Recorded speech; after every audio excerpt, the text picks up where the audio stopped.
Ordinary వరకు అయితే bridge కట్టారు. 2 సంవత్సరాలు కూడా కాలేదు. మరి ఈ బ్రిడ్జి ఇక్కడ మధ్యలో సెంటర్లో హోల్ పడి మరి మొత్తం కాంక్రీట్ అంతా కూలిపోవడం జరిగింది.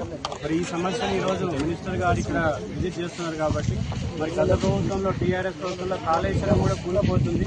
మరి చాలా బ్రిడ్జ్లు కూలిపోతున్నాయి. అలానే ఇక్కడ ఈ రోజు మన తాండూరు పట్టణంలో జరిగిందని చెప్పి వాటి దృష్టికి తీసుకోవడానికి మేము వివరణ ఇద్దామని చెప్పేసి ఇక్కడ శాంతియుతంగా ఉంటే మరి పోలీసులు మా పైన వాళ్ళు బలప్రయోగం చేయడం జరిగింది. ఇది తప్పు. ఎందుకంటే ప్రజా సమస్యలు తెలుసుకోవడానికి మంత్రులు మరి పర్యటన చేస్తారు. మరి వాళ్ళు హైదరాబాద్ లో ఉంటారు. ఇంత దూరం వచ్చి ఈ సమస్య కూడా వెళ్ళిపోవడం దాని పట్ల మేము నిరసన వ్యక్తం చేస్తున్నాం. ఇంకోటి ఏంటంటే ఆల్రెడీ ఈ సమస్య బయటకు వచ్చి 3 రోజులు అయింది. ఇంతవరకు ఇంజనీర్ పైన సస్పెన్షన్ కానీ లేకపోతే కాంట్రాక్టర్ పైన ఎలాంటి చర్యలు తీసుకోలేదు.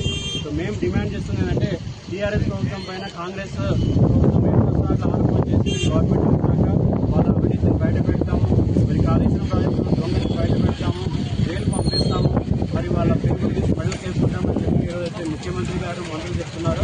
మరి వాళ్ళ కళ్ళ ముందు ఏదో సంఘటన జరిగింది ఇక్కడ. మరి దాన్ని చూడకుండా మంత్రి గారు ఇక్కడికి వెళ్ళిపోవడం అనేది శోచనీయం. సో మేము డిమాండ్ చేస్తుందంటే ఖచ్చితంగా ఈ అవినీతి పైన టీఆర్ఎస్ జరిగినటువంటి అవినీతి పైన ఖచ్చితంగా ఎంక్వైరీ జరగాలి. మరి టీఆర్ఎస్ లో ఈ తాండూరు అసెంబ్లీలో ఏదైతే ఇంతకుముందు నాయకులు ఉన్నారో వాళ్ళందరూ కూడా ఈ అవినీతిలో భాగస్వామ్యం. మరి వాళ్ళని ఈ రోజు కాంగ్రెస్ లో కలుపుకొని మరి వెంట తీసుకోవడం అనేది ఇది కూడా ప్రజలు గమనించాలి. మరి దీనిపైన పూర్తిగా విచారణ జరిగి ఈ బ్రిడ్జ్ మొత్తం వల్ల కొత్తగా నిర్మించాలని చెప్పి మేము డిమాండ్ చేస్తున్నాం.